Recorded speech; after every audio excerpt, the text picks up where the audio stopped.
Hi everyone, welcome back to part 4 of Lonely Heart by Damon Runyon in his series of short stories called On Broadway. If you remember, Nicely married this widow Crumb, and now he's found out that there were 5 other husbands ahead of him, and they've all come to a bit of a sticky end one way or another, but they were all insured, and that's how the widow Crumb makes her money.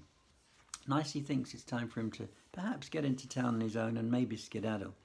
We'll see what happens. But he finds that the widow Crumb is by no means in favour of the idea of him visiting the town. In fact, she said it will bring great sorrow to her if he absents himself from her side more than 2 minutes. And moreover, she points out that it is coming on winter, and that the roads are bad, and she cannot spare the horse for such a trip just now. Well, Nicely says he's a fair sort of walker, and in fact, he mentions that he once walked from Saratoga Springs to Albany to avoid a bookmaker who claims there is a slight difference between them. But the widow Crumb says she will not hear of him trying to walk to town because it may develop varicose veins in his legs. In fact, Nicely concede that the subject of his leaving the farm is very distasteful to her in every respect. And he feels quite flattered by her concern for him if he does not happen to go into the house again a little later this same afternoon and find her cleaning a double-barreled shotgun. She says she is thinking of going rabbit hunting and wishes him to keep her company, saying it may take her mind off the idea of a visit to town.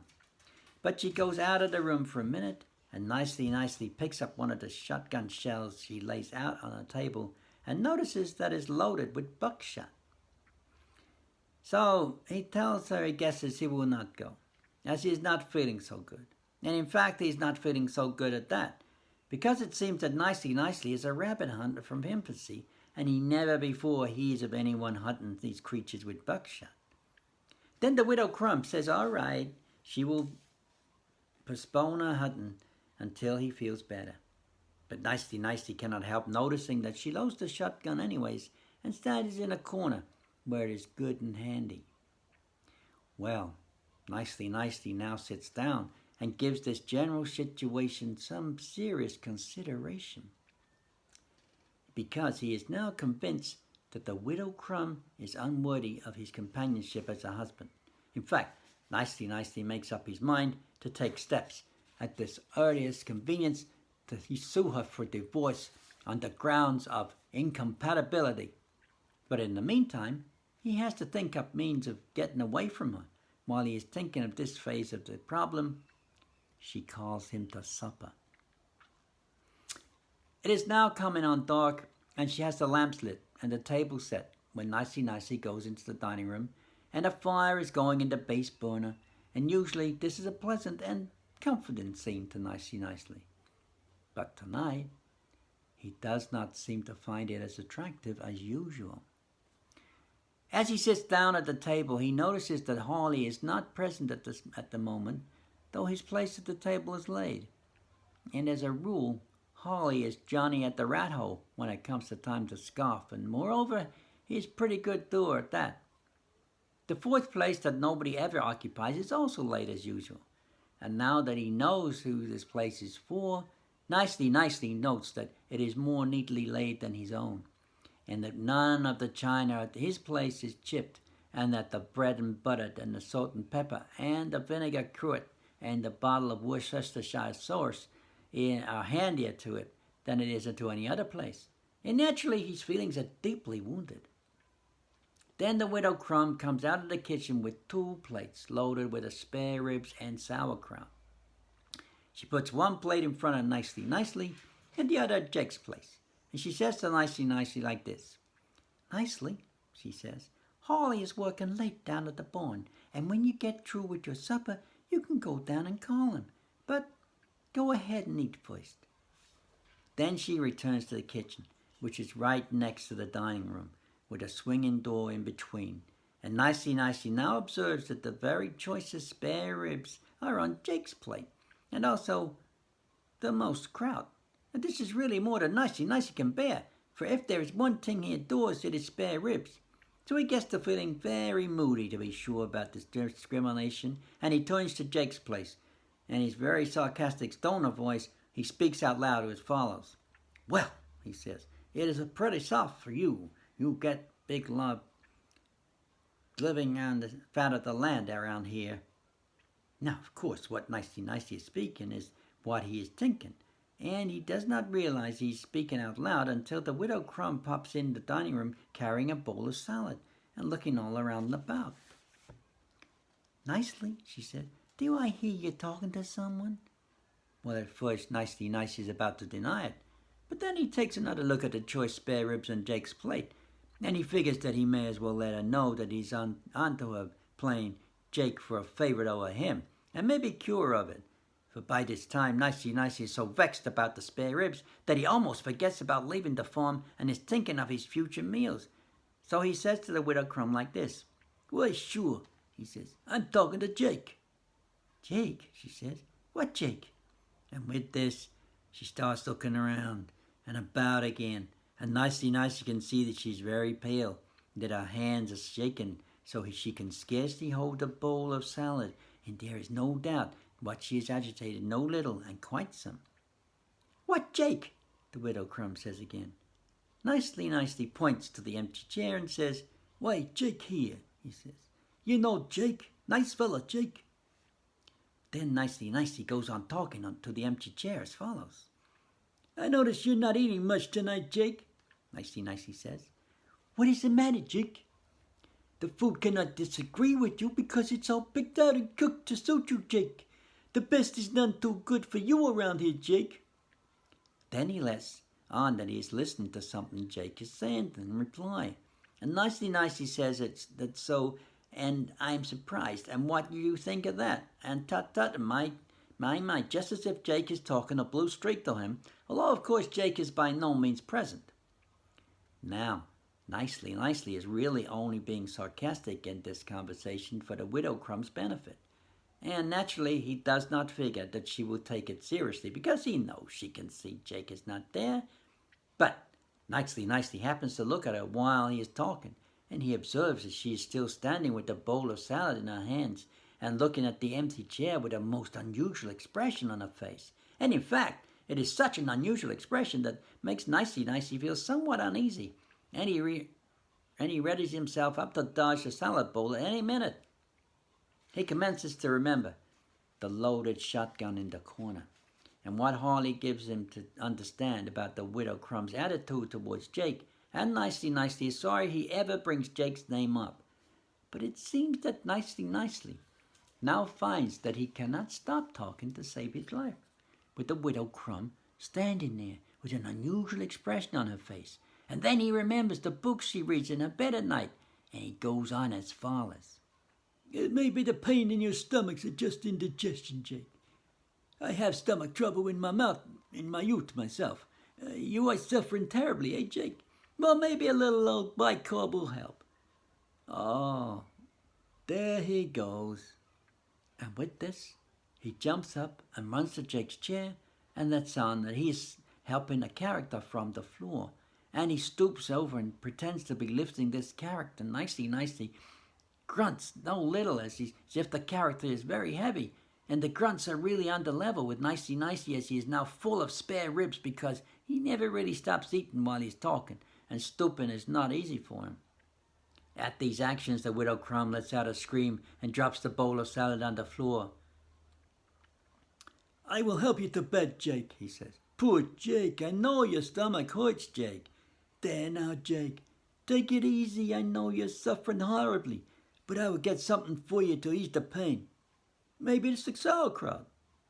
Then, when he seems to get Jake up on his legs, Nicely pretends to be assisting him across the floor towards the bedroom, and all the time he is talking in a comforting tone to Jake, although you must always remember that there really is no Jake. Now, all of a sudden, Nicely hears the Widow Crumb's voice, and it is nothing but a hoarse whisper that sounds very strange in the room as she says like this. "Yes," she says, "it is Jake. I see him as plain as day." Well, at this, Nicely is personally somewhat startled, and he starts looking around and about himself. And it is a good thing for Jake that Nicely is not really assisting Jake, or Jake will find himself dropped on the floor, as the Widow Crumb says, "Oh, Jake, I'm so sorry. I'm sorry for you and your suffering. I'm sorry you ever leave me. I'm sorry for everything. Please forgive me, Jake. Please, I love you." Then the Widow Crumb screams again and runs through the swinging door into the kitchen, and out the kitchen door and down the path that leads to the barn about 100 yards away, and it's plain to see that she is very nervous. In fact, the last Nicely sees her before she disappears in the darkness down the path, she is throwing her hands up in the air and letting out little screams as follows, "Ee!" and calling out old Harley's name. Then Nicely hears one extra loud scream, and after this, there is much silence, and he figures that now is the time for him to take his departure, and he starts down the same path towards the barn, but figuring to cut off across the fields to the road that leads to the town, when he observes a spark of light bobbing up and down on the path ahead of him, and presently he comes upon old Harley with a lantern in his hand. Harley is down on his knees at what seems to be a big round hole in the ground, and this hole is so wide it extends clear across the path, and Harley is poking his lantern down the hole, and when he sees Nicely, he says, "Oh," he says, "there you are. Guess there's some mistake here. The Widow Crumb tells me to wait in the barn until after supper, and she will send you out after me, and she also tells me to be sure and remove the cover of this old well as soon as it comes on dark, and, of course, I'm expecting to find you in the well at this time. But who is in there with the Widow Crumb? I hear her screech as she drops in. I judge she must be hastening along the path and forgets about telling me to remove the cover of the well. It is most confusing," he says. Then he pokes his lantern down the well again and leaves over and shouts as follows, "Hello down there! Hello, hello, hello!" But all that happens is an echo comes out of the well like this, "Hello," and Nicely observes that there is nothing to be seen down the well but a great blackness. "It is very deep and dark and cold down there," Harley says. "Deep and dark and cold and full of water. Oh, my poor baby," he says. Then Harley busts out crying as if the heart will break, and in fact he is so shaken by his sobs that he almost drops the lantern down the well. Now naturally Nicely is somewhat surprised to observe these tears, because personally he's by no means greatly distressed by the Widow Crumb being down the well, especially when he thinks of how she tries to put him down the well first. And finally he asks Harley, why is he so downcast? And Harley speaks as follows. Oh, sorry, page is stuck. Here we go. "I love her," Harley says. "I love her very, very much, as I am her number one husband. And while she divorces me 30 years ago, when it comes out that I have a weak heart, and the insurance companies refuse to give me a policy, I love her just the same. And now, there she is, down a well." And with this, he begins hollering into the hole some more. But the Widow Crumb never personally answers a human voice in this life again. And when the story comes out, many citizens claim this is a right good thing to be sure. So Nicely returns to Broadway, and he brings with him the sum of $1,100, which is what he has left of the estate of his late, ever-loving wife from the sale of the farm.